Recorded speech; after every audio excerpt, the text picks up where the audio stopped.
Indiana Fever react to Stephanie White's Caitlin Clark statement. The Indiana Fever brought in Stephanie White with the objective of the former WNBA Coach of the Year tapping into Caitlin Clark's full potential.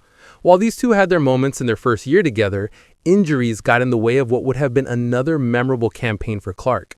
The former WNBA Rookie of the Year was limited to just 13 games in 2025, averaging 16.5 points on 36.7% shooting, 5.0 rebounds, 8.8 assists, and 1.6 steals, while also knocking down 2.2 triples in 31.1 minutes per contest.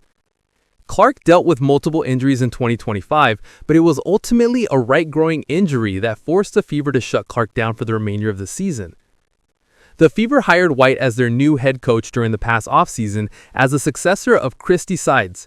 White was coming off 2 seasons with the Connecticut Sun before she returned to Indiana, where she also served as head coach in 2015 and 2016. White recently made a guest appearance on WNBA legend Sue Bird's Bird's Eye View podcast, and one of the main topics in their conversation centered around Clark. At one point in the show, White expressed how impressed she is with Caitlin Clark's elite work ethic. With Caitlin, you know she's a hard worker because of what she's been able to accomplish.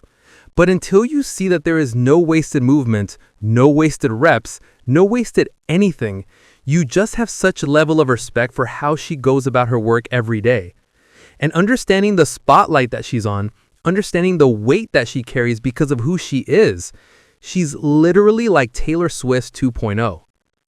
The Fever caught wind of White's statement about the former Iowa Hawkeye superstar, and it drew a simple reaction from the team.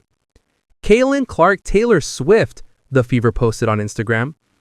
Clark is a self-professed Swiftie, which is partly why White decided to use the comparison. As the Fever coach said, Clark has the ability to compartmentalize, just like Swift. She's off doing everything all the time, but when she's there, she's working, White added. The good news for the Fever is that Clark is expected to make a full recovery in time for the start of the new WNBA season in May. White and Clark's first year together was cut short, but they should be back with a vengeance come 2026.